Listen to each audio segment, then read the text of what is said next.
If you are new to our channel, don't forget to hit that subscribe button.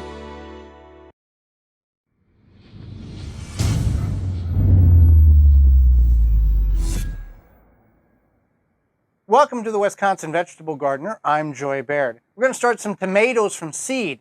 Now you want to start your tomatoes about 5 to 7 weeks before your last average frost date. That is the general rule, and you can find your last average frost date online by inserting your zip code in your favorite search engine, last average frost date. So we're on the high end on that. We're about 7 to 8 weeks out from our last average frost date. So we're going to get these established, and then we will transfer them over to another tray. So here's the nuts and bolts of it. We've got 15 party cups in which we're going to plant 12 varieties of tomatoes. We're going to plant eggplants as well as some ground cherries and complete this. Each cup is going to contain about 8 to 9, 10 seeds. Once these get established in about they'll come up in about 7 days, and they'll get established in about 4 weeks, that tall. Then we will wean them out, figure out the best ones of each variety, and we will transfer them over to our 18-cell root maker grow trays that air prune the roots. When you have roots that are air pruned, it means more roots are developing, which means more uptake availability and a better, more productive plant. The peppers we do in the 32 cell, the tomatoes we find the 18 solid cells, and then there's removable cells as well, and they work very well for the success of the tomatoes root system. But the reason why we're doing this the way we're doing it is for saving space on the front end. We're going to have 12 containers of tomatoes with approximately 10 seeds in each. That's 120 plants. It wouldn't make practical sense for us to plant 120 plants in 120 cells right now. We're going to wean it down and pick the best 70-ish plants, and some of these are not going to germinate. So we're saving space, and then we're going to a little extra work on the backside, but we don't have trays and trays and trays. We're very selective of what we're wanting to pick.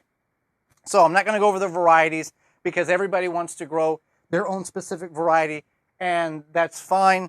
What I will show you is how we're going to do this. So we've got window blinds as markers. Now, in the past, we would write the variety on each one.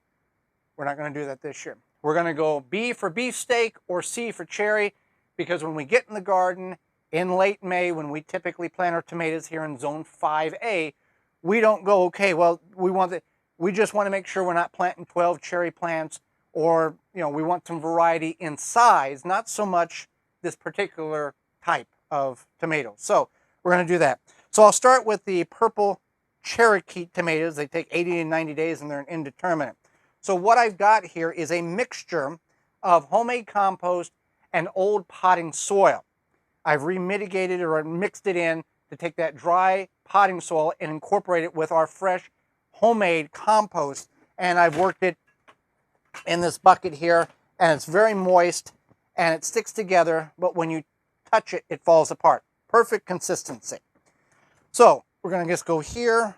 Cherokee purple is a beefsteak, so we're just going to write B on that, make it simple. And I've not filled the cups heaping full. They're going to get transferred, number one. And number two, the more root development it has, you can plant the plant deeper, and all the hairs on the plant, typically that's an opportunity for more roots. So just planting it, we're going to drop seeds in there and then cover it with soil a couple of inches, or maybe a half inch, and then move it over there when the appropriate time comes. So I'm just going to, now I'm not going to count specifically, okay, there's 10 seeds in each of them, but I'm just going to kind of guess, pour them out and guess. So, okay, so I'm going to take another cup and just kind of tap that to give a little firm base. Just going to sprinkle the seeds in. And then I'm just going to take a handful of soil and cover the top. Maybe a little too much, maybe not enough. Firm it in. It'll be fine. And now we're going to talk about watering.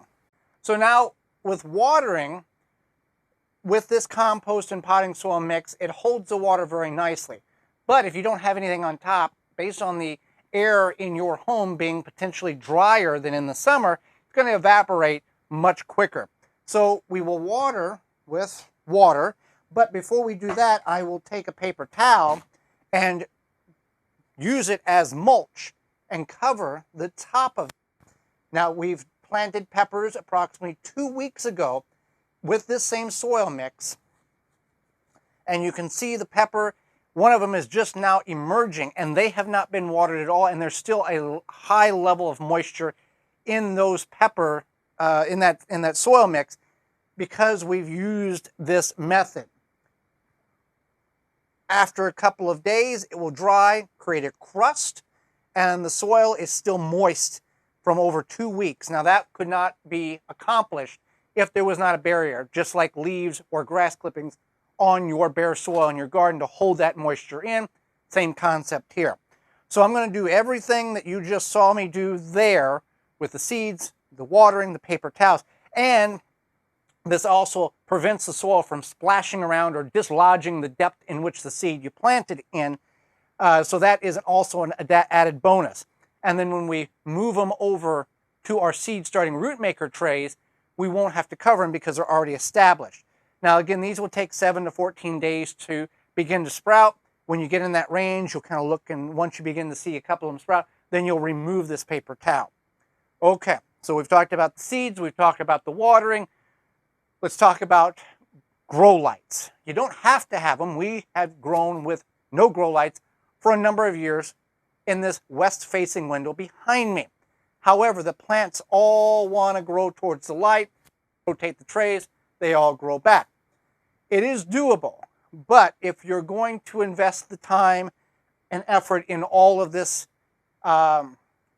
seed starting, you want a good quality light that actually does what it's intended to do, and beyond the qualifications, it exceeds those.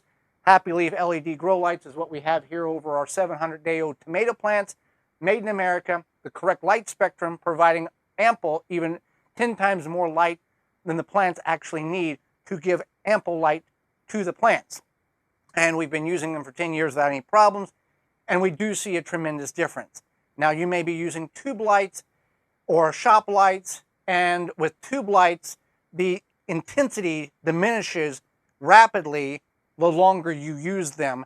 And yes, you may have had plants that grew and did what you felt was okay, but the comparison, there is no comparison when you actually get a quality light that will last for years and do beyond what it is qualified to do. So that's our recommendation. So 5 to 7 weeks for tomatoes, get them started, and then you can start them right in the trays if you want, but we do this on the seeds, on the saving space side, and then prior to putting them out, you want to harden them off and make sure that they're all chances of frost are over in your area before you put them in the ground.